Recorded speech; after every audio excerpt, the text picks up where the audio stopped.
Hello students, कैसे हैं आप सब लोग। स्वागत है आप सभी का पढ़ लेंगे चैनल पर। सो बच्चों, आज हमारा स्ट्रक्चर ऑफ एटम का लेक्चर नंबर 3 है। देखो बेटे, लास्ट क्लास के अंदर अगर आप लोगों को याद हो तो हम लोग डिस्कस कर रहे थे किसके बारे में। हम लोगों ने देखा था आइसो सीरीज, आइसोटोप्स, आइसोटोन्स, आइसोडायफर्स, बहुत बेसिक सी चीज़ें। आइसो इलेक्ट्रॉनिक स्पीशीज, जिन पर से रिलेटेड कई बारी बेसिक से क्वेश्चंस पूछे जाते हैं, ये हम लोगों ने डिस्कस किए थे। ठीक है। एंड देन हम लोगों ने थॉमसन मॉडल, रदरफोर्ड मॉडल के बारे में कुछ बातें करी थी। ठीक है। रदरफोर्ड ने किस तरीके से अल्फा पार्टिकल स्कैटरिंग एक्सपेरिमेंट किया था, वो सारी चीजें मैंने आपको बताई थी।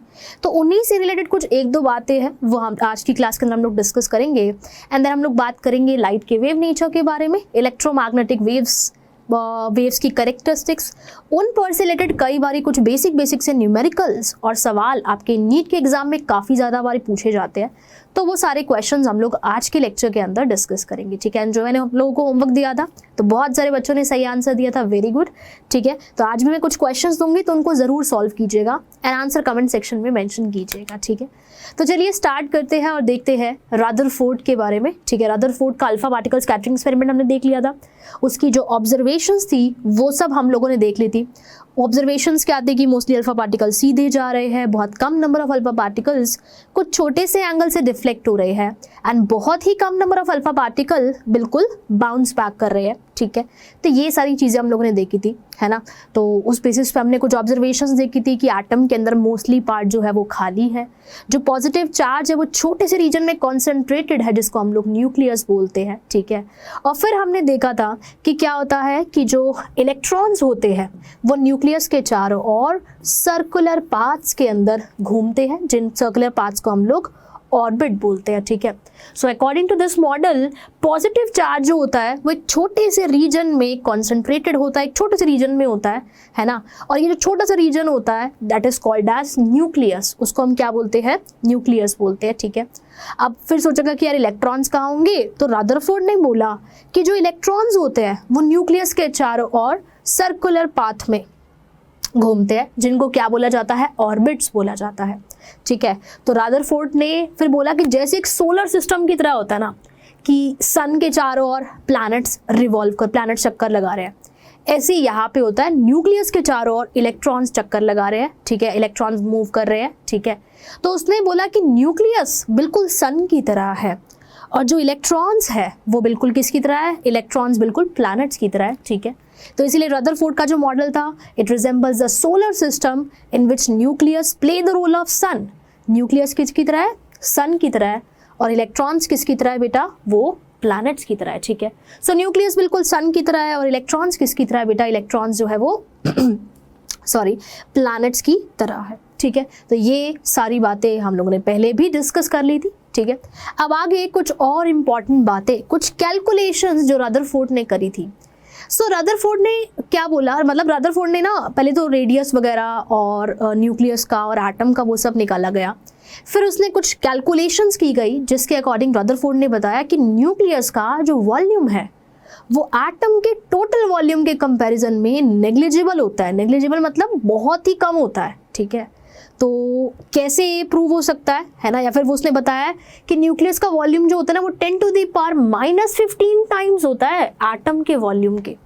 कैसे आया होगा ये, एक बार मैं आपको दिखा देती हूँ। सो अगर मैं न्यूक्लियस के वॉल्यूम को एटम के वॉल्यूम से डिवाइड करूँ, अगर बेटा मैं क्या करूँ, न्यूक्लियस के वॉल्यूम का और एटम के वॉल्यूम को डिवाइड करूँ, सो वॉल्यूम क्या होगा, 4/3 पाई आर क्यूब, है ना, 4/3 पाई आर क्यूब। न्यूक्लियस के लिए आएगा न्यूक्लियस का रेडियस का क्यूब, एटम के लिए आएगा बेटा एटम के रेडियस का क्यूब। एटम के लिए क्या आएगा, एटम के रेडियस का क्यूब। सिंपल सी बात है। ठीक है। अब आप सभी जानते होंगे कि न्यूक्लियस का देखो 4/3 पाई से 4/3 पाई तो कैंसिल हो गया। अब न्यूक्लियस का रेडियस कितना होता है, 10⁻⁻15 मीटर, है ना। तो ये हो जाएगा 10⁻⁻15 का क्यूब डिवाइडेड बाय एटम का रेडियस कितना होता है, 10⁻⁻10, है ना, 10⁻⁻10, तो उसका क्यूब हो जाएगा। तो ये हो जाएगा 10⁻⁻45 डिवाइडेड बाय 10⁻⁻30। तो 10⁻⁻30 ऊपर जाके बनेगा 10⁻30। सो 10⁻⁻45 प्लस 30, तो ये हो जाएगा 10⁻⁻15। तो बच्चे हमने क्या देखा, हमने देखा कि न्यूक्लियस के वॉल्यूम और एटम के वॉल्यूम का रेशो कितना है, 10 to the power -15। That means volume of nucleus, अगर मैं वॉल्यूम ऑफ एटम इधर ले जाऊं, so it is 10 to the power -15 into volume of atom. या फिर हम ऐसा भी बोल सकते हैं कि वॉल्यूम ऑफ एटम, ये 10 टू पावर -15 नीचे जाके बन जाएगा 10 टू द पावर 15।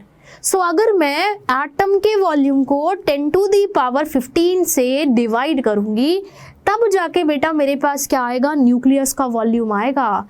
तो यहाँ से आप खुद ही सोच सकते हो कि न्यूक्लियस का वॉल्यूम एटम के वॉल्यूम के कंपैरिजन में कितना कम होता है है ना। तो यहाँ से बेटा आप खुद ही सोच सकते हैं कि न्यूक्लियस का वॉल्यूम एटम के वॉल्यूम के कंपैरिजन में कितना कम होता है, कितना कम होता है ना। क्योंकि एटम के वॉल्यूम को मुझे 10 टू पावर 15 से डिवाइड करना पड़ेगा, तब जाके मेरे पास न्यूक्लियस का वॉल्यूम आएगा। ठीक है, तो इसीलिए बोला गया कि the volume of nucleus is negligible is comparison to total volume of atom. तो इसीलिए रदरफोर्ड ने ऐसा बोला था कि भाई न्यूक्लियस जो है ना, वो एक बहुत ही छोटे एक्सट्रीमली स्मॉल रीजन मतलब में प्रेजेंट है एटम के अंदर, उसका वॉल्यूम एटम के वॉल्यूम के कंपैरिजन में बहुत ही छोटा है। ठीक है, बहुत ही छोटा है। ठीक है, तो ये कुछ कैलकुलेशंस वगैरह उसने करी थी, बस ये कुछ छोटी छोटी बातें हैं जो हमको पता होनी चाहिए, क्योंकि हो सकता है कि आपके नीट के एग्जाम में ऐसे क्वेश्चन बन जाए कि विच of the following statement is true regarding Rutherford model. तो अगर आपको ये सारी बातें पता होगी तो आप बहुत अच्छे से क्वेश्चन को बहुत इजीली कर पाएंगे, है ना। तो एक भी चीज़ हमको नहीं छोड़नी है, जो चीज़ हमारी एनसीईआरटी में है हम हर एक चीज़ को कवर अप करेंगे। ठीक है, चलिए नेक्स्ट मेरे पास आता है कि radius of nucleus is proportional to. अब उसने कुछ और कैलकुलेशंस वगैरह करी, तो जब उसने कैलकुलेशन करी ना, तो उसने बोला, उसने कुछ कैलकुलेशंस वगैरह और करी, तो उसने बोला कि न्यूक्लियस का जो रेडियस होता है ना, it is proportional to the cube root of number of nucleons within it. Nucleus के अंदर जो न्यूक्लियॉन्स होते हैं ना, जितना उसका नंबर है उसके क्यूब रूट के प्रोपोर्शनल होगा न्यूक्लियस का रेडियस। मतलब उसने कुछ कैलकुलेशंस करी थी, उस बेसिस पे उसने ऐसा बताया। अब क्या किया, कैसा किया, आपको डिटेल में नहीं जाना। ठीक है, अब आप बोलोगे मैम ये न्यूक्लियॉन्स से क्या मतलब है। सो बेटा प्रोटॉन्स और न्यूट्रॉन्स दोनों मिला के क्या कहलाते हैं, न्यूक्लियॉन्स कहलाते हैं। ठीक है, तो प्रोटॉन्स और न्यूट्रॉन्स ही दोनों मिला के क्या कहलाते हैं, न्यूक्लियॉन्स कहलाते हैं, है ना। जो प्रोटॉन्स और न्यूट्रॉन्स होते हैं ना, उन्हीं को हम लोग न्यूक्लियॉन्स बोलते हैं। अब उसने बोला कि radius is proportional to cube root of number of nucleons. तो आप सभी जानते हो कि number of protons plus number of neutrons क्या होता है, नंबर ऑफ न्यूट्रॉन्स क्या होता है। सो वो क्या होता है बताओ, जल्दी से बताओ, याद है कि नहीं है, क्या होता है, हाँ मास नंबर होता है ना। सो प्रोटॉन्स प्लस न्यूट्रॉन्स क्या होता है, मास नंबर होता है, यानी कि नंबर ऑफ न्यूक्लियॉन्स क्या हो जाएगा, जो मास नंबर है। ठीक है, सो रदरफोर्ड जी ने क्या बोला, रदरफोर्ड ने बोला कि न्यूक्लियस का जो रेडियस होता है ना, जो रेडियस होता है, it is proportional to the cube root of number of nucleons, cube root of number of nucleons. ठीक है, तो न्यूक्लियॉन्स क्या होते हैं, वो होते हैं mass number. So it is proportional to a to the power 1/3। It is proportional to a to the power 1/3. It is proportional to a to the power 1/3. Cube root of number of nucleons. Nucleons is protons and neutrons, and protons and neutrons is mass number. So इसीलिए radius of nucleus is proportional to mass number का cube root. Mass number का cube root, बस। तो ये छोटी सी चीज उसने यहाँ पे बोली थी। ठीक है, अब आप सभी ने पढ़ा होगा, मतलब पता ही होगा आपको, जब भी हम लोग साइंस पढ़ते हैं तो जब भी हम प्रोपोर्शनलिटी साइन हटाते हैं तो एक कांस्टेंट ज़रूर आता है। तो यहाँ पे जब हम लोग प्रोपोर्शनलिटी साइन हटाएंगे तो कांस्टेंट आ जाएगा R0, विच इज़ तो कांस्टेंट आ जाएगा R0। सो हो जाएगा R is equal to R0 a to the power 1/3। ठीक है, तो हो जाएगा R is equal to R0 a to the power 1/3। यहाँ पे R0 बेटा क्या होता है, सो यहाँ पे R0 होता है 1.1 इंटू 10 की पावर -13 सेंटीमीटर से लेकर 1.44 into 10 to the power -13 centimetre तक। इस रेंज में कुछ इसकी वैल्यू होती है। डिफरेंट बुक्स में कुछ 1-2 पॉइंट आगे पीछे तुमको मिल सकता है। ठीक है, कोई प्रॉब्लम नहीं है उसमें, ठीक है। तो ये बस कैलकुलेशन थी, मतलब इस कांस्टेंट की वैल्यू कुछ इस रेंज में मेरे पास होती है, that is 1.1 × 10⁻13 centimetre to 1.44 × 10⁻13 centimetre, ठीक है, इंटू 10⁻13 सेंटीमीटर। तो आर नॉट की जो वैल्यू होती है वो कुछ इस रेंज में होती है। सो न्यूक्लियस का जो रेडियस होता है ना, वो किसके प्रोपोर्शनल होता है, वो नंबर ऑफ न्यूक्लियॉन्स के क्यूब रूट के प्रोपोर्शनल होता है, यानी कि प्रोटॉन्स और न्यूट्रॉन्स जितने भी होंगे, जो हमारा मास नंबर होता है उसके क्यूब रूट के प्रोपोर्शनल होता है, ठीक है। तो ये बात तुमको बस याद रखनी है ना, ये चीज़ तुमको बस याद रखनी है, पोस्टुलेट्स इसके क्या है वो तुमको बस ध्यान में रखने हैं, ठीक है। जैसे देखो इस पर एक बेसिक सा सवाल भी बनता है, सवाल तुम्हारे सामने है, सवाल क्या है, कैलकुलेट द रेडियस ऑफ निकल न्यूक्लियस। तो निकल है जिसका एटॉमिक नंबर है 28 और जिसका मास नंबर है 64, इसके न्यूक्लियस का तुमको रेडियस निकालना है और तुम्हें यहाँ पे आर नॉट की वैल्यू गिवन है, आर नॉट की वैल्यू गिवन है ना। तो हमको पता है रेडियस क्या होता है न्यूक्लियस का, वो होता है आर नॉट इंटू a⁴ है ना। तो अगर ये आपको पता है तो आप डायरेक्टली बहुत सिंपली निकाल सकते हो, है ना। सो यहाँ पे बेटा आर क्या हो जाएगा, आर नॉट कितना है 1 × 10⁻13, 1 × 10⁻13। मास नंबर कितना है देखो 64 की पावर 1/3, 64 की पावर 1/3, सिंपल सी बात है, ठीक है, 64 की पावर 1/3, राइट। तो बस यहाँ से आप रेडियस निकाल सकते हो। अच्छा ये सेंटीमीटर में है तो रेडियस भी फिर किस में आएगा, सेंटीमीटर में आएगा। तो ये कितना हो जाएगा, ये हो जाएगा मेरे पास 4 × 10⁻13 सेंटीमीटर। तो यहाँ से निकल के न्यूक्लियस का रेडियस आ गया, है ना, निकल के न्यूक्लियस का रेडियस आ गया, जो कि बेटा आप सभी के सामने है, आप देख सकते हो, ठीक है। तो यहाँ से बेटा निकल के न्यूक्लियस का हमने रेडियस निकाल लिया, ठीक है ना, क्लियर है ना, राइट। तो इस तरीके से बेटा आप अपने क्वेश्चंस को कर सकते हैं, ठीक है। तो ये कुछ बातें हैं जो बस तुमको ध्यान रखनी है।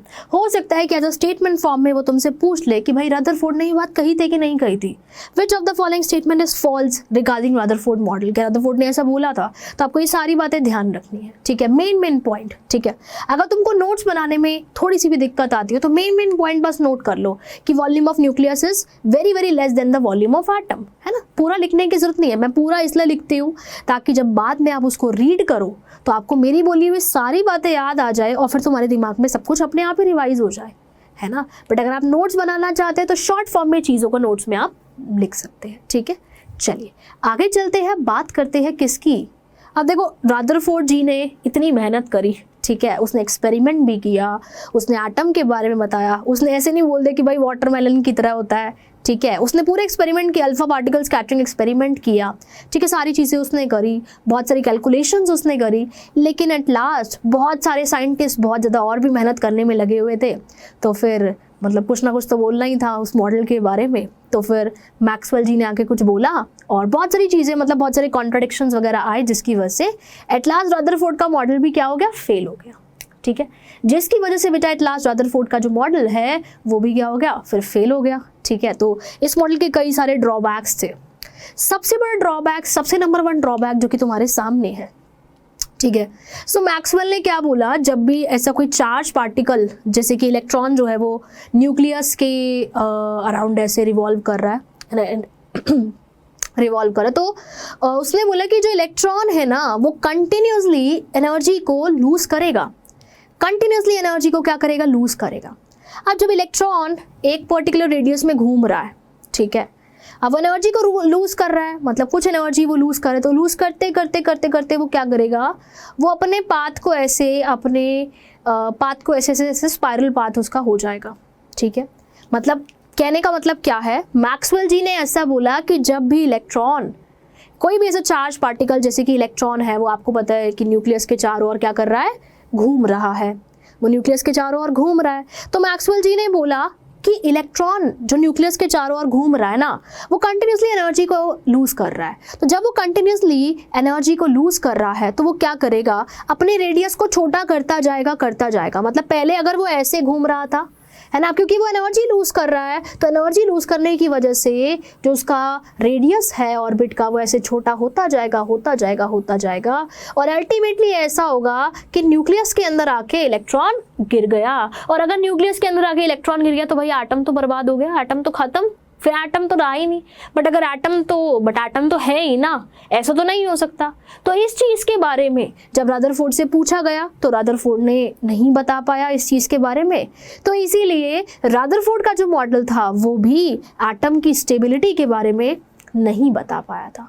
तो इसीलिए बच्चे रदरफोर्ड का जो मॉडल था वो एटम की स्टेबिलिटी के बारे में नहीं बता पाया, क्योंकि मैक्सवेल के अकॉर्डिंग जब भी कोई चार्ज पार्टिकल जैसे कि इलेक्ट्रॉन वगैरह ऐसे न्यूक्लियस के फोर्स के अंदर ऐसे घूम रहा है तो वो क्या करेगा, कंटिन्यूसली एनर्जी को लूज करेगा। ठीक है, जब वो अपनी एनर्जी को लूज करेगा तो उसकी जो ऑर्बिट है उसका कुछ पर्टिकुलर रेडियस होगा, तो वो रेडियस कम होता जाएगा, मतलब ऑर्बिट छोटी होती जाएगी होती जाएगी होती जाएगी। आप देख सकते हो पहले इलेक्ट्रॉन क्या था तो उसकी ऑर्बिट ऐसे छोटी होती जाएगी, तो एक स्पाइरल पाथ को वो फॉलो करेगा और अल्टीमेटली एनर्जी लूज करते करते करते करते करते करते उसकी ऑर्बिट इतनी छोटी हो जाएगी कि इलेक्ट्रॉन आके न्यूक्लियस में आके पटक गिर गया एकदम, है ना, और फिर एटम क्या हो गया, खत्म, एटम की बर्बादी हो गई बिल्कुल। ठीक है, लेकिन क्या ऐसा हो सकता है, नहीं हो सकता, क्योंकि एटम तो हमारा स्टेबल है ना।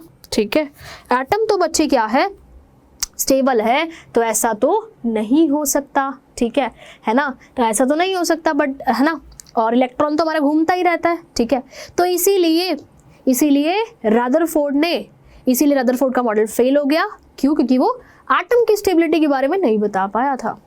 इसीलिए बेटा रदरफोर्ड का जो मॉडल था वो फेल हो गया, एटम की स्टेबिलिटी के बारे में नहीं बता पाया। ठीक है, तो फेल तो हो ही गए थे जी। फिर और साइंटिस्ट है, उन्होंने बोला कि देखो तुमने बताया कि इलेक्ट्रॉन न्यूक्लियस के चारों ओर घूम रहा है, लेकिन क्या तुमने ये बताया कि इलेक्ट्रॉन्स की डिस्ट्रीब्यूशन कैसे है, कैसे वो डिस्ट्रीब्यूटेड है? क्या तुमने इलेक्ट्रॉन्स की डिस्ट्रीब्यूशन के बारे में बात करी? नहीं करी, है ना। क्या तुमने उनके एनर्जीज वगैरह बाकी सारी चीज़ों के बारे में बात करी? नहीं करी। तो इन सारी चीज़ों की वजह से रदरफोर्ड का जो मॉडल है वो क्या हो गया था, फेल हो गया था। तो फिर बाकी सारे साइंटिस्ट फिर लग गए कि यार ये भी फेल हो गया, अब हम कुछ करते हैं, है ना, हम बताते हैं एटम के बारे में कि क्या क्या है। ठीक है, लेकिन next which is our Bohr's model, उस पे जाने से पहले हमें कई सारी चीज़ें सीखनी है। लाइक हमको इलेक्ट्रोमैग्नेटिक वेव्स के बारे में पढ़ना है, हमें प्लैंक्स क्वांटम थ्योरी के बारे में पढ़ना है, हमें फोटो इलेक्ट्रिक इफेक्ट के बारे में पढ़ना है। कई सारी कुछ डेवलपमेंट्स हुई थी, ठीक है, जिनके बारे में हम लोगों को पढ़ना है। ठीक है, तो कई सारी डेवलपमेंट्स हुई थी बेटा जिनके बारे में हम लोगों को पढ़ना है। उसके बाद फिर हम लोग चलेंगे बोहर्स मॉडल पे। ठीक है, तभी बोहर्स मॉडल अगला मॉडल नहीं है, बोहर्स मॉडल से पहले क्या क्या डेवलपमेंट है, मतलब देखो कहानी की तरह चल रहा है कि पहले सब एटॉमिक पार्टिकल्स डिस्कवर हुए, ठीक है, फिर मॉडल्स के बारे में आया, फिर कई सारी डेवलपमेंट हुई, फिर बोहर मॉडल आया, फिर बोहर जी भी फेल हो गए, फिर उसके बाद क्वांटम मैकेनिकल मॉडल आया जिसपे आज तक भी रिसर्च चल रही है। ठीक है, आज तक भी साइंटिस्ट बहुत सारी चीज़ों के लिए उनको प्रूव नहीं कर पाए। ठीक है, चलिए, तो वो हमारी बातें नहीं है। खैर, हम चलते हैं आगे और देखते हैं क्या, लाइट के बारे में। ठीक है, तो सबसे पहला साइंटिस्ट कौन था? न्यूटन, जिसने बोला था कि light is made up of particles, है ना। तो सबसे पहला साइंटिस्ट बेटा कौन था? न्यूटन था, जिसने क्या बोला था? जिसने बोला था कि light is made up of particles, light is made up of particles. ठीक है, अब जो लाइट का पार्टिकल नेचर था वो कई सारे फैक्ट्स को, फिनोमिनास को एक्सप्लेन कर पाया था, लाइक रिफ्लेक्शन वगैरह को, है ना, बट कई सारे फिनोमिनास को वो एक्सप्लेन नहीं कर पाया था। ठीक है, मतलब लाइक इंटरफेरेंस वगैरह का फिनोमिनास होता है, आप लोग आगे चल के इसके बारे में फिजिक्स में पढ़ेंगे। ठीक है, क्या होता है सब पढ़ेंगे फिजिक्स में आप आगे जाके, है ना। तो लाइट का जो पार्टिकल नेचर था वो बहुत सारी चीज़ों को एक्सप्लेन नहीं कर पाया था। ठीक है, तो इसीलिए मैक्सवेल ने क्या बोला कि जो लाइट है वो स्पेस के थ्रू जब प्रोपोगेट करती है, जब ट्रैवल करती है, तो वो वेव्स की फॉर्म में करती है। किसकी फॉर्म में करती है? वेव्स की फॉर्म में करती है। ठीक है, तो अकॉर्डिंग टू हिम लाइट क्या है? लाइट एक वेव है। लाइट क्या है? लाइट एक वेव है। और कैसी वेव है? उसने बोला कि लाइट एक इलेक्ट्रोमैग्नेटिक वेव है। क्या है? इलेक्ट्रोमैग्नेटिक वेव है। ठीक है, सो पहली बात ये हुई थी कि light is made up of particles. तो ये पार्टिकल नेचर जो था वो बहुत सारी चीज़ों को तो एक्सप्लेन कर पाया था, लेकिन कई सारी चीज़ें जैसे कि इंटरफेरेंस वगैरह को वो एक्सप्लेन नहीं कर पाया था। तो इसीलिए फिर मैक्सवेल ने क्या बोला? मैक्सवेल ने बोला कि जो लाइट है है ना। लाइट जब स्पेस के अंदर प्रोपोगेट करती है तो वो वेव्स की फॉर्म में करती है, ठीक है। तो अकॉर्डिंग टू हिम लाइट एक वेव है, और कैसी वेव है, वो एक इलेक्ट्रोमैग्नेटिक वेव है। अब आप बोलोगे कि मैम ये इलेक्ट्रोमैग्नेटिक वेव क्या होती है, इलेक्ट्रोमैग्नेटिक वेव क्या होती है, ठीक है। मुझे पता है आप लोग यही सोच रहे हैं कि ma'am what is electromagnetic wave. तो इलेक्ट्रोमैग्नेटिक वेव के अंदर बेसिकली क्या होता है, अब नाम से ही तुम समझो, इलेक्ट्रो और मैग्नेटिक, इलेक्ट्रो और मैग्नेटिक। ये इलेक्ट्रो और मैग्नेटिक टर्म से आप क्या समझते हो, ठीक है। इलेक्ट्रो से आपको समझ में आ रहा होगा इलेक्ट्रिक फील्ड, मैग्नेटिक से समझ में आ रहा होगा मैग्नेटिक फील्ड। तो हाँ, बिल्कुल सही सोच रहे हो। इलेक्ट्रोमैग्नेटिक वेव पे क्या होता है, इलेक्ट्रिक फील्ड भी होती है, मैग्नेटिक फील्ड भी होती है, जो आपस में एक दूसरे के परपेंडिकुलर होती है। कैसे, चलो पहले पिक्चर देख लेते हैं, सुनेंगे बाद में, आप देख सकते हो, ठीक है। लाइट इसी तरीके की एक इलेक्ट्रोमैग्नेटिक फील्ड वेव होती है। ये जो ब्लू कलर का आपको दिख रहा है that is our electric field, और ये जो रेड कलर का आपको दिख रहा है that is our magnetic field, जो दिखा रखी है आपको इस तरीके से। और आप देख सकते हो अगर इलेक्ट्रिक फील्ड ऐसे है तो मैग्नेटिक फील्ड ऐसे है, तो यानी कि दोनों के दोनों आपस में क्या है, परपेंडिकुलर है। और इवन ऐसा ही नहीं, ये दोनों लाइट जिस डायरेक्शन में होगी उसके भी परपेंडिकुलर होते हैं, ये दोनों आपस में परपेंडिकुलर होते हैं। और जो वेव की डायरेक्शन है उसमें भी बेटा ये क्या, उसके भी क्या होते हैं, ये परपेंडिकुलर होते हैं, ठीक है। तो आप देख सकते हो इस डायरेक्शन में वेव है, इस डायरेक्शन में मैग्नेटिक फील्ड दिख रहा है, इस डायरेक्शन में तुमको इलेक्ट्रिक फील्ड जो है वो दिख रहा है। यानी कि लाइट क्या है, एक इलेक्ट्रोमैग्नेटिक वेव है, मतलब उसमें इलेक्ट्रिक फील्ड भी है, मैग्नेटिक फील्ड भी है। देख सकते हो electric and magnetic field are perpendicular to each other and it is also perpendicular to the direction of propagation of light, ठीक है। It is also perpendicular to direction of propagation of light, या फिर direction in which the wave is travelling, ठीक है ना। तो light क्या होती है, उसने बोला एक इलेक्ट्रोमैग्नेटिक वेव होती है, ठीक है। So light according to him is a electromagnetic wave जिसमें इलेक्ट्रिक फील्ड और मैग्नेटिक फील्ड आपस में आप देख सकते हो एक दूसरे के परपेंडिकुलर होती है। एंड जिस डायरेक्शन में आपकी वेव है, इस डायरेक्शन में वेव है, इस डायरेक्शन में हमारा क्या है, मैग्नेटिक फील्ड, और इस डायरेक्शन में आपको क्या दिख रहा होगा, इलेक्ट्रिक फील्ड, है ना। तो इलेक्ट्रिक और मैग्नेटिक फील्ड आपस में एक दूसरे के परपेंडिकुलर होते हैं। इस इमेज से सारी पिक्चर आई थिंक क्लियर हो गई होगी, ठीक है, कि लाइट इसी तरीके की एक इलेक्ट्रोमैग्नेटिक वेव होती है, इलेक्ट्रोमैग्नेटिक वेव होती है, ठीक है। क्लियर है आप सभी को, राइट। तो मैक्सवेल जी ने बोला कि लाइट एक इलेक्ट्रोमैग्नेटिक वेव है, इलेक्ट्रोमैग्नेटिक वेव है। क्यों बोला गया इलेक्ट्रोमैग्नेटिक वेव, क्यों, क्योंकि इनके पास इलेक्ट्रिक फील्ड भी है और इनके पास मैग्नेटिक फील्ड भी एसोसिएटेड है, इसीलिए बेटा इनको क्या बोला गया, इसीलिए इनको बोला गया इलेक्ट्रोमैग्नेटिक वेव। देख सकते हो बेटा इलेक्ट्रिक फील्ड इधर, मैग्नेटिक फील्ड परपेंडिकुलर डायरेक्शन में, और डायरेक्शन ऑफ प्रोपोगेशन ये, ठीक है, मतलब जिस डायरेक्शन में लाइट जा रही है वो ये। तो ये दोनों आपस में एक दूसरे के परपेंडिकुलर भी है, ठीक है। और जो डायरेक्शन है, जिस डायरेक्शन में वेव ट्रैवल कर रही है, ठीक है, प्रोपोगेट कर रही है, उसके भी बेटा क्या है, परपेंडिकुलर है, ठीक है। तो ऐसी बात बोली गई थी किसके बारे में, लाइट के बारे में, ठीक है। ऐसी बात बोली गई थी बच्चे किसके बारे में, लाइट के बारे में, ठीक है, जो आपको ध्यान में रखना है, ठीक है। अब ये जो इलेक्ट्रोमैग्नेटिक वेव्स होती है इनकी कुछ कैरेक्टरिस्टिक्स, इनकी कुछ बातें, ठीक है ना। अब आपको पता है कि इन दिस वेव्स इलेक्ट्रिक और मैग्नेटिक फील्ड आपस में परपेंडिकुलर होते हैं। Electric and magnetic field are perpendicular to each other and perpendicular to the direction of propagation, है ना, आपस में भी परपेंडिकुलर है, आपने देखा ना। और डायरेक्शन ऑफ प्रोपगेशन के भी परपेंडिकुलर है। इस डायरेक्शन में वेव है, इधर हमारा मैग्नेटिक फील्ड है, इधर हमारा इलेक्ट्रिक फील्ड है, ठीक है। तो लाइट क्या है बेटा, इसी तरीके की एक इलेक्ट्रोमैग्नेटिक वेव होती है। अब यही इलेक्ट्रोमैग्नेटिक वेव के बारे में कुछ खास बातें, ठीक है, इलेक्ट्रोमैग्नेटिक वेव के बारे में कुछ खास बातें, ठीक है। ये जो इलेक्ट्रोमैग्नेटिक वेव होती है, ठीक है, इनको प्रोपोगेट करने के लिए कोई मीडियम नहीं चाहिए, है ना, कोई मीडियम नहीं चाहिए इनको प्रोपोगेट करने के लिए। ये वैक्यूम से भी, ठीक है, स्पेस से भी ट्रैवल कर सकती है, ठीक है ना। जैसे कि आपको पता है जो सनलाइट होती है वो हमारे पास आती है ना, जो सनलाइट होती है बेटा वो हमारे पास आती है ना, स्पेस से ही तो आती है, ठीक है। सनलाइट होती है हमारे पास आती है, सन से आने वाली लाइट हमारे पास आती है, स्पेस से ही तो ट्रैवल करके आ रही है, ठीक है। जो लाइट होती है सन से वो हमारे पास पहुंच रही है ना, स्पेस से ही तो आ रही है, ठीक है। तो इसलिए इनको कोई मीडियम नहीं चाहिए प्रोपोगेशन के लिए, है ना। ये स्पेस से भी, वैक्यूम से भी ट्रैवल कर जाती है, ठीक है। So do not need a medium for propagation, ठीक है ना। The electromagnetic wave can travel not only through air and solid material but also through vacuum of space, इनको कोई मीडियम नहीं चाहिए ट्रैवल करने के लिए। जैसे सन से आने वाली लाइट हमारे तक पहुंच रही है ना, स्पेस से ही तो आ रही है, ठीक है। So they do not require any medium for propagation, इनको कोई मीडियम नहीं चाहिए प्रोपोगेशन के लिए, ठीक है। क्लियर है, इनको कोई मीडियम नहीं चाहिए होता जो हमारी बाकी वेव्स को चाहिए होता है, ठीक है। उसके बाद these radiations move with the speed of light. अब जितनी भी बेटा मेरे पास इलेक्ट्रोमैग्नेटिक वेव होती है, ठीक है, जितनी भी मेरे पास इलेक्ट्रोमैग्नेटिक वेव होती है, ठीक है, ये स्पीड ऑफ लाइट से मूव करती है वैक्यूम के अंदर, लाइट की स्पीड से ही मूव करती है, विच इज 3 × 10⁸ मीटर पर सेकेंड। आप सभी जानते होंगे speed of light that is 3 × 10⁸ metre पर सेकेंड, ठीक है। तो आप सभी जानते होंगे दैट इज 3 × 10⁸ मीटर पर second. So all electromagnetic waves travels with the same speed, ठीक है। और वैक्यूम में इनकी स्पीड क्या होती है, ठीक है, 3 × 10⁸ मीटर पर second, which is the speed of light. Simple सी बात है, ठीक है ना।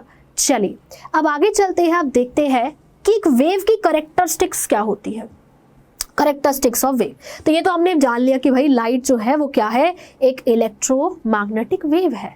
सो ये बच्चे हम लोगों ने जान लिया कि light, what is light, light is an electromagnetic wave जिसके साथ इलेक्ट्रिक फील्ड भी है, मैग्नेटिक फील्ड भी है, जो आपस में एक दूसरे के परपेंडिकुलर होती है, ठीक है। उसको कोई मीडियम नहीं चाहिए ट्रैवल करने के लिए, ठीक है। सन की लाइट हमारे तक पहुंच रही है स्पेस से, है ना। अब एक वेव की कैरेक्टरिस्टिक्स के बारे में हमको पढ़ना है। आप लोगों ने शायद पढ़ा होगा, थोड़ा थोड़ा हो सकता है छोटी क्लासेस में, वेवलेंथ, एम्पलीट्यूड, है ना, और फ्रीक्वेंसी, इन सारी चीज़ों के बारे में हो सकता है कि आप लोगों ने छोटी क्लासेस में पढ़ा, ठीक है। सो एक वेव की कैरेक्टरिस्टिक, ठीक है, जैसे कि आपने देखा होगा एक पत्थर को पानी में फेंकते हैं तो ऐसे ऐसे ऐसे ऐसे होता है, ऐसे ऐसे ऐसे ऐसे होता है। पत्थर को जब पानी में फेंकते हैं तो ऐसे ऐसे करके हमारे पास होता है ना, वो जाता है, ठीक है। तो बस उसी तरीके से हमारे पास एक वेव में क्या होते हैं, एक क्रेस्ट होता है और एक ट्रफ होता है, ठीक है। तो एक वेव का जो हाईएस्ट पार्ट होता है ना, जब सबसे ऊपर वाला पार्ट होता है दैट इज क्रस्ट, और जो सबसे नीचे वाला पार्ट होता है बेटा दैट इज ट्रफ, ठीक है। सो एक वेव का बच्चे जो सबसे ऊपर वाला पार्ट होता है दैट इज क्रेस्ट, ठीक है, और जो सबसे नीचे वाला पार्ट होता है दैट इज ट्रफ, ठीक है। सिंपल सी बात है, ठीक है, क्लियर है ना। तो उसको बोलते हैं क्रेस्ट और नीचे वाले को बोलते हैं ट्रफ, ठीक है। अब तो पहला मेरे पास आता है वेवलेंथ। तो बेटा जो दो कंसेक्यूटिव क्रेस्ट के बीच का डिस्टेंस होता है, ठीक है, आप इस फिगर में से देख सकते हो, दो कंसेक्यूटिव क्रेस्ट के बीच का जो डिस्टेंस होता है दैट इज वेवलेंथ, है ना। वेवलेंथ को हम डिनोट करते हैं किससे, इस साइन से। वेवलेंथ जो होती है ना, वेवलेंथ, इसको हम लैम्डा साइन से डिनोट करते हैं। सो बेटा वेवलेंथ जो होती है ना, उसको हम ऐसे लैम्डा साइन जो होता है उससे डिनोट करते हैं, ठीक है। वेवलेंथ होती क्या है, मैंने बोला upper most part is crest और जो नीचे वाला पार्ट होता है दैट इज ट्रफ। सो दो कंसेक्यूटिव मतलब दो बगल वाली क्रेस्ट के बीच का डिस्टेंस इज वेवलेंथ, और दो कंसेक्यूटिव ट्रफ के बीच का डिस्टेंस, ये डिस्टेंस भी वेवलेंथ है। दो कंसेक्यूटिव क्रेस्ट के बीच का डिस्टेंस भी बेटा क्या है, वेवलेंथ है, ठीक है। तो वेवलेंथ क्या होता है, distance between two consecutive crest और two consecutive trough, that is the wavelength. उसको हम लोग क्या बोलते हैं, वेवलेंथ बोलते हैं, ठीक है ना। तो दो क्रेस्ट के बीच का डिस्टेंस या फिर दो ट्रफ के बीच का जो डिस्टेंस होगा, कंसेक्यूटिव वाली लेनी है, ऐसा नहीं ये और ये ले रहे हो, ठीक है। तो दो कंसेक्यूटिव क्रेस्ट के बीच का जो डिस्टेंस होगा और दो कंसेक्यूटिव ट्रफ के बीच का जो डिस्टेंस होगा दैट इज अवर वेवलेंथ। अब वेवलेंथ है ना, लेंथ ही तो है, तो यूनिट वही होगी अपनी सारी की सारी, मीटर, सेंटीमीटर, पिकोमीटर, नैनोमीटर, है ना, वही अपनी लेंथ की यूनिट होगी सारी, metre, centimetre, picometre, nanometre, etcetera etcetera, ठीक है। So distance between two crest और टू ट्रफ, दो क्रेस्ट के बीच का डिस्टेंस या फिर ट्रफ के बीच का डिस्टेंस कंसेक्यूटिव वाले, दैट इज द वेवलेंथ। तो सबसे पहली चीज ये, ठीक है। नेक्स्ट कैरेक्टरिस्टिक में बात आती है फ्रीक्वेंसी। फ्रीक्वेंसी क्या होती है, फ्रीक्वेंसी होती है कि एक पॉइंट से, किसी पर्टिकुलर पॉइंट से एक सेकंड में कितनी नंबर ऑफ वेव्स पास कर रही है, किसी पर्टिकुलर पॉइंट से एक सेकंड के अंदर कितनी नंबर ऑफ वेव्स पास करती है, दैट इज द फ्रीक्वेंसी। कितनी वेव्स पास करेगी, number of waves passing through a point, एक पर्टिकुलर पॉइंट से एक सेकंड में कितनी वेव्स पास करेगी, दैट इज फ्रीक्वेंसी। फ्रीक्वेंसी को हम लोग डिनोट करते हैं सिंबल न्यू से। किससे डिनोट करते हैं बेटा? न्यू से डिनोट करते हैं, ठीक है, न्यू सिंबल से डिनोट करते हैं। यूनिट क्या होती है फ्रीक्वेंसी की? सो जनरली यूनिट होती है हर्ट्ज। क्या होती है? हर्ट्ज होती है, या फिर सेकेंड इनवर्स, ठीक है, या फिर सेकेंड इनवर्स, या फिर साइकिल्स पर सेकेंड, ऐसे भी हमारे पास लिखा होता है। सिंपल सी बात है, ठीक है, क्लियर है। सो फ्रीक्वेंसी क्या होती है? फ्रीक्वेंसी बेटा मेरे पास होती है, फ्रीक्वेंसी मेरे पास क्या होती है? सो फ्रीक्वेंसी मेरे पास होती है number of waves passing through a point in a given second. एक पॉइंट से एक सेकेंड में कितनी वेव्स पास कर रही है, दैट इज द फ्रीक्वेंसी। एक पॉइंट से एक सेकेंड में कितनी वेव्स पास कर रही है, दैट इज द फ्रीक्वेंसी। कितनी नंबर ऑफ वेव्स पास कर रही है ना, उसको बोलते हैं फ्रीक्वेंसी, ठीक है। यूनिट क्या है? हर्ट्ज और सेकेंड इनवर्स। देखो कई बारी तुमको ना यूनिट्स का बहुत ध्यान रखना है इस चैप्टर में। कई बारी जरूरी नहीं कि तुमको हर्ट्ज दिया हो, तुमको किलो हर्ट्ज भी दिया हो सकता है, तो ये भी तुमको ध्यान रखना है कि यार 1 किलो हर्ट्ज होता है 1000 हर्ट्ज। ये भी बेटा आपको ध्यान रखना है कि 1 किलो हर्ट्ज कितना होता है, सो वो होता है 1000 हर्ट्ज के इक्वल। 1 किलो हर्ट्ज कितना होता है? 1000 हर्ट्ज के इक्वल। 1 मेगा हर्ट्ज कितना होता है? वो होता है, मेगा हर्ट्ज होता है 10 टू द पावर 6 हर्ट्ज, ठीक है। So 1 kilo hertz is 1000 hertz, 1 mega hertz is 10 to the power 6 hertz. ऐसे ही एक मिली हर्ट्ज भी होता है, so 1 milli hertz is 10 to the power -3 hertz, ठीक है। So 1 milli hertz is 10 to the power -3 hertz, है ना। तो ये यूनिट्स का तुमको बहुत ध्यान रखना है, ठीक है। इस चैप्टर के अंदर क्वेश्चन मुश्किल नहीं आता। दिक्कत हम कहाँ पे करते हैं?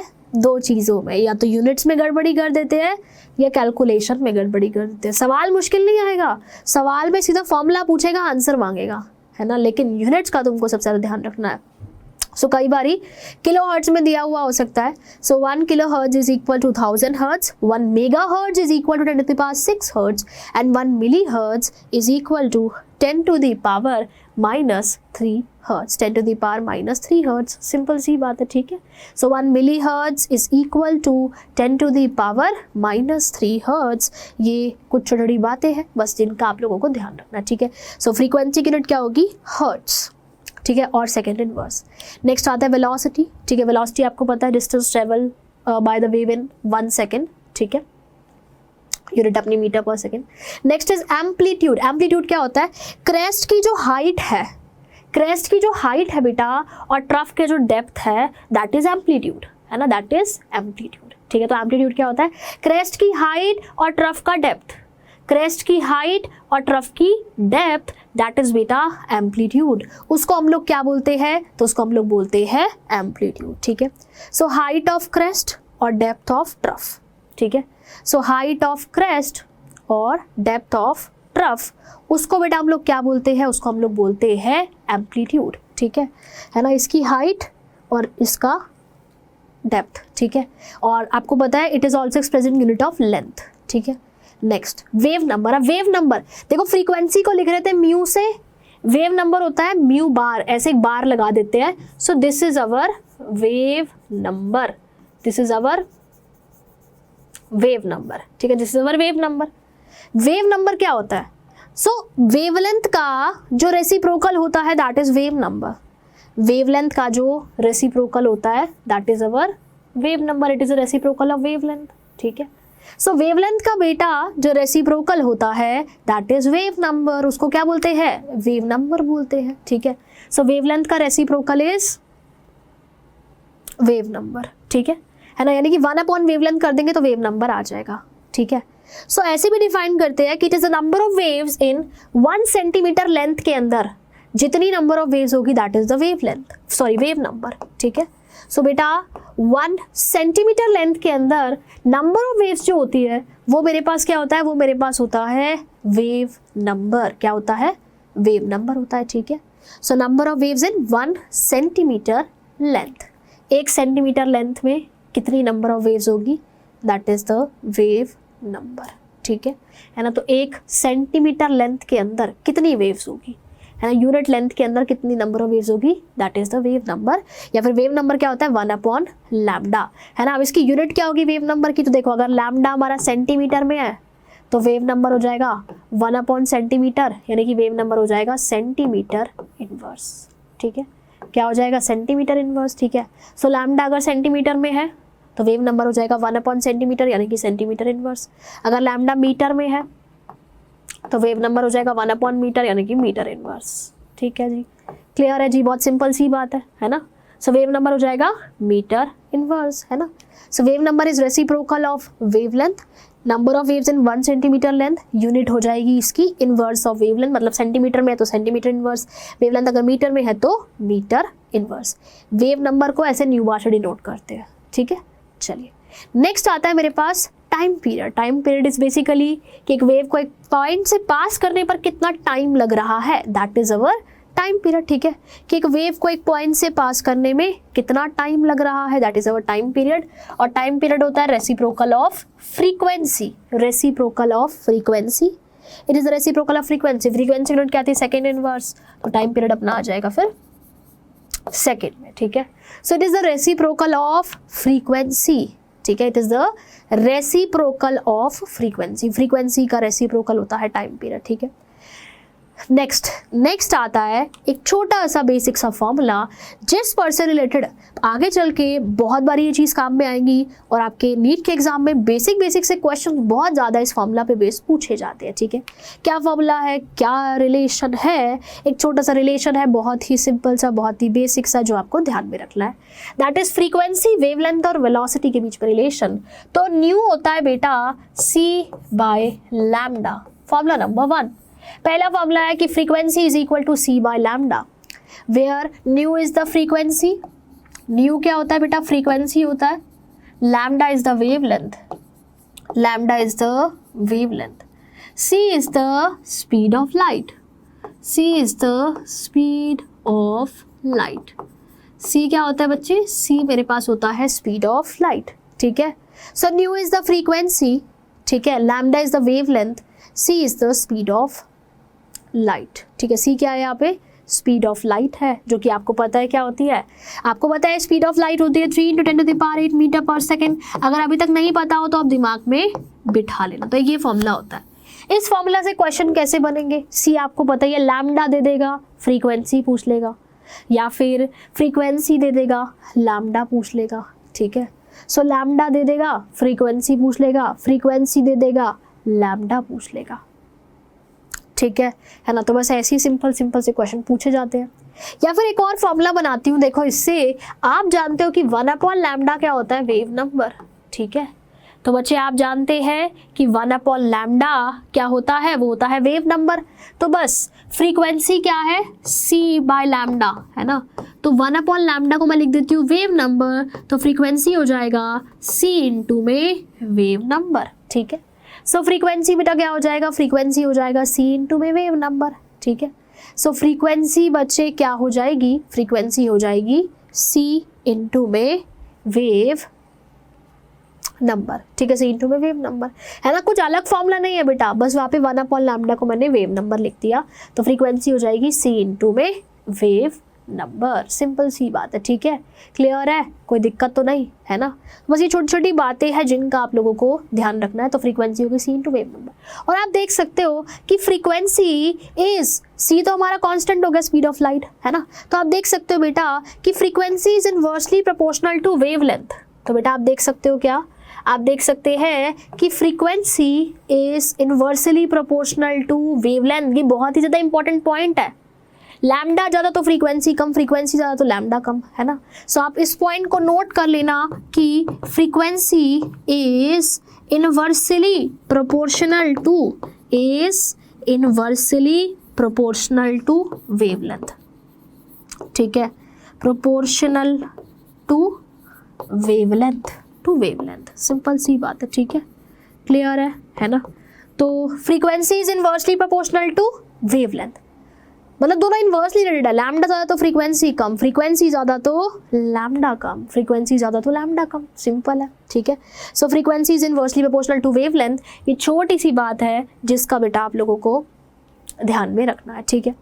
अब देखो क्या किया गया, जो हमारी इलेक्ट्रोमैग्नेटिक रेडिएशंस थी उन सब की ना फ्रीक्वेंसीज वगैरह निकाली गई, ठीक है, वेवलेंथ वगैरह निकाली गई और फिर उनको अरेंज कर दिया एक ऑर्डर में, ठीक है, इंक्रीजिंग ऑर्डर में, इंक्रीजिंग वेवलेंथ के ऑर्डर में या फिर डिक्रीजिंग फ्रीक्वेंसीज के ऑर्डर में उनको अरेंज कर दिया, ठीक है, इंक्रीजिंग वेवलेंथ या फिर डिक्रीजिंग फ्रीक्वेंसी के ऑर्डर में। मतलब जो डिफरेंट इलेक्ट्रोमैग्नेटिक रेडिएशंस होती है, इलेक्ट्रोमैग्नेटिक वेव्स होती है, उनको उनकी फ्रीक्वेंसी और उनकी वेवलेंथ वगैरह निकाली गई और उनको अरेंज किया गया उनके इंक्रीजिंग ऑर्डर ऑफ वेवलेंथ। मतलब आप देख सकते हो यहाँ पे वेवलेंथ बहुत कम है, ये डिस्टेंस बहुत कम है ना, यहाँ पे वेवलेंथ बहुत ज़्यादा है, ठीक है। तो इनको अरेंज किया गया ऐसे ऑर्डर के अंदर और इससे मुझे पूरे का पूरा स्पेक्ट्रम मिला, जिसको बोलते हैं क्या, इलेक्ट्रोमैग्नेटिक स्पेक्ट्रम, जिसको बेटा हम लोग क्या बोलते हैं, इलेक्ट्रोमैग्नेटिक स्पेक्ट्रम बोलते हैं। सो जितनी भी इलेक्ट्रोमैग्नेटिक रेडिएशंस वगैरह थी उन सब को उनके वेवलेंथ के इंक्रीजिंग ऑर्डर में या फिर फ्रीक्वेंसी के डिक्रीजिंग ऑर्डर में अरेंज किया गया, ठीक है। तो हमें पूरा का पूरा स्पेक्ट्रम मिला, ठीक है, जिनको हम क्या बोलते हैं, इलेक्ट्रोमैग्नेटिक स्पेक्ट्रम बोलते हैं, ठीक है। चलिए देखते हैं कौन कौन सी वेव्स आ रही है, किसकी वेवलेंथ सबसे कम है और किसकी वेवलेंथ क्या है, सबसे ज़्यादा है, ठीक है। देखते हैं कि भाई किसकी वेवलेंथ सबसे कम है और किसकी वेवलेंथ सबसे ज़्यादा है, ठीक है, सबसे कम है और किसकी सबसे ज़्यादा। तो देखो सबसे ज़्यादा वेवलेंथ की light, that is our radio waves, that is our radio waves. कौन सी वेव है बेटा, रेडियो वेव्स है, ठीक है। अगर तुमको ना दिख रहा हो तो फिर मैं इधर लिख देती हूँ, ठीक है। तो सबसे ज़्यादा, ठीक है, सबसे ज़्यादा वेवलेंथ वाली जो रेडिएशन है that is our radio waves, radio waves, ठीक है। आप देख सकते हो इनकी वेवलेंथ बहुत ज़्यादा है, लॉन्ग वेवलेंथ, ठीक है। सबसे ज़्यादा वेवलेंथ वाली लाइट है रेडियो वेव्स, ठीक है। अब आपको पता है कि इनकी वेवलेंथ बहुत ज़्यादा है तो इनकी फ्रीक्वेंसी और वेवलेंथ तो इनवर्सली रिलेटेड है ना बेटा। तो अगर बेटा इनकी वेवलेंथ बहुत ज़्यादा है तो इनकी फ्रीक्वेंसी क्या होगी, बहुत ही कम होगी, ठीक है ना। तो अगर वेवलेंथ बहुत ज़्यादा है तो फ्रीक्वेंसी कम होगी, है ना। तो क्योंकि इनकी वेवलेंथ बहुत ज़्यादा है ना, इसलिए these are the radiations of low frequency, low frequency वाली रेडिएशन है ये, लो फ्रीक्वेंसी वाली, ठीक है, लो फ्रीक्वेंसी वाली ये हमारी रेडिएशंस होती है, ठीक है। तो वेवलेंथ की ऑर्डर में लिख रही हूँ, सबसे ज़्यादा वेवलेंथ है रेडियो वेव्स की, ठीक है ना। या फिर इसको हम लोग इस तरीके से लिख देते हैं, ठीक है। तो सबसे ज़्यादा वेवलेंथ है रेडियो वेव्स की, रेडियो वेव्स की वेवलेंथ सबसे ज़्यादा है ना। This is the order of wavelength, ठीक है, ऑर्डर ऑफ वेवलेंथ। मैं आपको याद करने की ट्रिक भी बता दूंगी, इसको डोंट वरी, ठीक है ना। नेक्स्ट क्लास में इसको ट्रिक बता दूंगी, ठीक है। सो रेडियो वेव्स की जो वेवलेंथ है वो सबसे ज़्यादा है, ठीक है। और वेवलेंथ ज़्यादा तो it is a light of low frequency. फिर उसके बाद है अपनी माइक्रोवेव्स, फिर उसके बाद है बेटा माइक्रोवेव्स, इनकी वेवलेंथ भी काफ़ी कम होती है, ठीक है, माइक्रोवेव्स। फिर उसके बाद है अपनी इंफ्रारेड, ठीक है। तो माइक्रोवेव्स के बाद आता है इंफ्रारेड, फिर उसके बाद आएगी अपनी वही विजिबल, देन यूवी, ठीक है। फिर आएगी अपनी विजिबल एंड देन आएगी यूवी, ठीक है। अल्ट्रावायलेट, ये विजिबल रही ना, ये विजिबल लाइट रही जो हमको दिखती है, जो हम देख सकते हैं, है ना, ये विजिबल लाइट रही, ठीक है ना, ये विजिबल लाइट रही। उसके बाद क्या है बेटा अपनी अल्ट्रावायलेट रेडिएशंस, ठीक है। फिर उसके बाद है बेटा अपनी एक्सरेज का नाम तो सुना ही होगा यार, डॉक्टर लिख देते हैं कराने के लिए, बोलते हैं कि भाई जाओ एक्सरे कराओ, लेकिन बार बार नहीं बोलते कि बार बार करा के आओ, एक बार करा लिया दोबारा नहीं कराते वो, ठीक है। क्यों नहीं कराते अभी बताती हूँ, ठीक है। नेक्स्ट इज अपनी गामा रेज, नेक्स्ट बेटा क्या है मेरे पास, गामा रेज, ठीक है। सो नेक्स्ट बच्चे क्या है, गामा रेज, ठीक है। सो रेडियो वेव्स की वेवलेंथ बहुत ज़्यादा है, इधर जा रहे हैं तो वेवलेंथ क्या हो रही है, कम हो रही है, ठीक है। देखो वेवलेंथ यहाँ पे 10⁻³ मीटर है, यहाँ पे 1 मीटर, यहाँ पे 10⁻6 नैनोमीटर हो गई, नैनोमीटर, ठीक है। तो यहाँ जाने पर वेवलेंथ क्या होती जा रही है, कम होती जा रही है, ठीक है। तो these are the radiation of high wavelength. तो हाई वेवलेंथ का मतलब फ्रीक्वेंसी कम, सो लो फ्रीक्वेंसी, ठीक है। जब इधर गए तो वेवलेंथ बहुत कम थी, लो वेवलेंथ, ठीक है, और वेवलेंथ बहुत कम है यानी कि बेटा इनकी फ्रीक्वेंसी बहुत ज़्यादा है, हाई फ्रीक्वेंसी, ठीक है। सो वेवलेंथ कम है यानी कि बच्चे इनकी फ्रीक्वेंसी क्या है, बहुत ही ज़्यादा है। और तुमको एक बात बताऊँ, खैर वो बात आगे जाके बताऊंगी और डिटेल में, बट एक छोटी सी बात बताती हूँ कि energy is proportional to frequency, मतलब जिसकी फ्रीक्वेंसी ज़्यादा उसकी एनर्जी ज़्यादा जिसकी फ्रीक्वेंसी ज़्यादा उसकी एनर्जी ज़्यादा। तो एक्चुअल में पता क्या होता है, ये जो गामा रेज, एक्सरेज वगैरह है, ये बहुत हाई फ्रीक्वेंसी, बहुत हाई एनर्जी की रेडिएशंस होती है। इसीलिए तो डॉक्टर बोलते हैं कि एक बार एक्सरे करा लिया ना, अब दोबारा मत कराना, ठीक है, क्योंकि इतनी ज़्यादा हाई एनर्जी की रेडिएशन जब हमारी बॉडी पे पड़ेगी तो तुम सोचो हमारी बॉडी के लिए हार्मफुल नहीं होगी ना। तो इसीलिए डॉक्टर एक्सरेज वगैरह बार बार नहीं कराते, ठीक है। इसीलिए मेरा डॉक्टर्स जो होते हैं वो एक्सरेज वगैरह बार बार नहीं कराते, एक बार करा लिया बस, उनको पता लग गया ठीक है। क्योंकि अगर इतनी हाई रेडिएशंस की एनर्जी हमारी, इतनी हाई एनर्जी की रेडिएशंस अगर हमारी बॉडी में जाएगी ना, तो बहुत सारी अलग अलग चेंजेस, मतलब बहुत सारी प्रॉब्लम्स, बहुत सारी दिक्कतें उससे हो सकती है, ठीक है। हमारी बॉडी के अंदर बहुत सारे चेंजेस आ सकते हैं, तो जिसकी वजह से डॉक्टर बोलता है कि एक्सरे एक बार करा लिया, बार बार नहीं कराना, ठीक है। अब समझ में आया क्यों बोलता है डॉक्टर कि भाई एक्सरे करा लिया ना एक बारी, दोबारा नहीं कराना।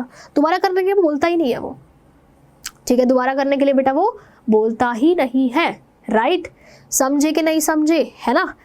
तो इसीलिए बेटा क्योंकि बहुत हाई फ्रीक्वेंसी की रेडिएशंस होती है, बहुत हाई एनर्जी की रेडिएशंस होती है, ये वेवलेंथ का ऑर्डर बताया है कि देखो यहाँ जा रहे हैं तो वेवलेंथ बढ़ रही है, सो वेवलेंथ बढ़ रही है, ठीक है, वेवलेंथ बढ़ रही है, ठीक है, वेवलेंथ बढ़ रही है, आप देख सकते हो, ठीक है। लेकिन जब यहाँ जा रहे हैं तो फ्रीक्वेंसी बढ़ रही है, तभी तो बताया ना यार कि फ्रीक्वेंसी एंड वेवलेंथ आर मतलब inversely proportional to each other. तभी तो बताया बेटा कि frequency and wavelength are inversely proportional to each other, they are inversely proportional to each other. तो इधर जाने पे फ्रीक्वेंसी बढ़ रही है, अगर आपको दिख भी ना रहा हो तो मैं बोल देती हूँ, this is 10 to the power 2 hertz, 10 to the power 4, 10 to the power 6, 8, 10, 10 to the power 12, 10 to the power 16, 10 to the power 22 hertz, है ना। तो यहाँ जाने पर फ्रीक्वेंसी बढ़ रही है, वो बहुत ही हाई फ्रीक्वेंसी की, है ना। और आप देख सकते हो इधर लिखा हुआ है एनर्जी भी बढ़ रही है यहाँ जाने पर, क्योंकि मैंने बोला energy is proportional to frequency. Energy भी बेटा यहाँ पे क्या हो रही है, बढ़ रही है, एनर्जी भी बढ़ रही है, ठीक है ना। तो वो बहुत हाई फ्रीक्वेंसी की रेडिएशन है और वो बहुत लो फ्रीक्वेंसी की रेडिएशन है, ठीक है, बहुत ही लो फ्रीक्वेंसी की रेडिएशन ये मेरे पास है, ठीक है। लो फ्रीक्वेंसी मतलब हाई वेवलेंथ, हाई फ्रीक्वेंसी मतलब लो वेवलेंथ। ये वो है जो हमको नॉर्मल दिखती है, ठीक ठाक बीच वाली, ठीक है, यही देख सकते हैं, बाकी नहीं देख सकते, ठीक है। तो ये हमको दिखती है, दीज आर विजिबल लाइट, ठीक है, क्लियर है। तो ऐसा किया गया कि सारे, ये मैं आपको याद करने की ट्रिक बता दूंगी कि किसकी, ऐसे क्वेश्चन पूछ सकता है कि विच of the following is having highest wavelength, which of the following radiations. सबसे ज़्यादा देखो गामा रेज की, फिर एक्स रेज, फिर यूवी रेज, फिर उसके बाद इंफ्रारेड, फिर माइक्रोवेव और फिर रेडियो वेव, ठीक है ना। सॉरी, यूवी के बीच में विजिबल छूट गया मेरे से गलती से, ठीक है। तो ये ऑर्डर होता है, राइट। तो ऐसे क्वेश्चन आ सकता है कि विच of the following is having highest wavelength, which of the following is having highest energy, है ना, विच of the following is having highest frequency. ऐसे करके बेसिक से क्वेश्चन, बेसिक से सवाल बेटा आपसे पूछे जा सकते हैं। तो आपको ऐसे क्वेश्चंस का ध्यान रखना है, ठीक है। क्लियर है बच्चे आप सभी को ये चीज़, हाँ या ना, येस और नो, जल्दी से बताइए, ठीक है। क्लियर है, किसी बच्चे को कोई कन्फ्यूजन तो नहीं है इसमें, ठीक है। तो ऐसे करके क्वेश्चन वगैरह आपके पास काफ़ी ज़्यादा पूछे जा सकते हैं, ठीक है। इसको याद करने की ट्रिक बता दूंगी, डोंट वरी अबाउट दैट। चलिए, तो ये तो बात हुई किसकी, इलेक्ट्रोमैग्नेटिक स्पेक्ट्रम की। अब एक दो क्वेश्चन देख लेते हैं, जो मैंने फॉर्मूला बताया nu is equal to c by lambda, उससे रिलेटेड क्या क्वेश्चन है देखो। ये आपके एनसीईआरटी का ही सवाल है बेटा, एनसीईआरटी की बुक खोल के देख सकते हो, वहाँ पे आपको एक क्वेश्चन मिल जाएगा, बहुत ही सिंपल क्वेश्चन है। क्या क्वेश्चन है देखो, Vividh Bharati station of All India Radio, तो ऑल इंडिया रेडियो का एक स्टेशन है, ठीक है, broadcast as a frequency of 1368 kilo hertz. तो जो फ्रीक्वेंसी है वो कितनी है, वो है 1368 किलो हर्ट्ज, ठीक है। तो जो विविध भारती स्टेशन है उसकी फ्रीक्वेंसी दी हुई है कि वो इतनी फ्रीक्वेंसी पे ब्रॉडकास्ट कर रहा है, ठीक है। किलो हर्ट्ज दिया हुआ है यहाँ पे, है ना। तो भाई रिलेशन मैंने बताया था ना, किलो हर्ट्ज में और हर्ट्ज में क्या रिलेशन होता है, ठीक है। अब बोल रहे हैं calculate the wavelength of the electromagnetic radiation. Frequency दी हुई है, वेवलेंथ बतानी है, तो बता सकते हो यार, ठीक है। सो फ्रीक्वेंसी क्या होता है, c by lambda, c by lambda. तो लैम्डा बताना है तो लैम्डा क्या हो जाएगा, सी बाय फ्रीक्वेंसी, है ना। सो लैम्डा बेटा क्या हो जाएगा, लैम्डा हो जाएगा सी बाय फ्रीक्वेंसी, है ना। अब यूनिट्स का बहुत ध्यान रखना है, देखो यार मेन चीज़ है यूनिट्स। अगर आप यूनिट्स का ध्यान नहीं रखेंगे तो गड़बड़ हो जाएगी। ये किलो हर्ट्ज में है, हर्ट्ज आपको पता है होता है सेकेंड इनवर्स, आप जानते हो ना। हर्ट्ज क्या होता है बेटा, हर्ट्ज होता है सेकेंड इनवर्स। तो मुझे यहाँ पे हर्ट्ज चाहिए, मुझे किलो हर्ट्ज नहीं चाहिए। आप जानते हैं कि 1 किलो हर्ट्ज होता है इक्वल टू 1000 हर्ट्ज, ठीक है। सो यहाँ पे 1368 किलो हर्ट्ज किसके इक्वल होगा, 1368 इंटू 1000 यानी कि इंटू 10⁻³ हर्ट्ज के इक्वल होगा, इंटू 10⁻³ हर्ट्ज के इक्वल होगा, ठीक है। अब हर्ट्ज ठीक है क्योंकि हर्ट्ज का मतलब होता है सेकेंड इनवर्स, राइट। अब आप पुट कर सकते हो, है ना। देखो तो लैम्डा क्या हो जाएगा, सी कितना होता है 3 इंटू 10⁸ मीटर पर सेकेंड, या फिर मैं ऐसा लिख देती हूँ हर्ट्ज की जगह 1368 into 10⁻³ second inverse, second inverse simple है, ठीक है।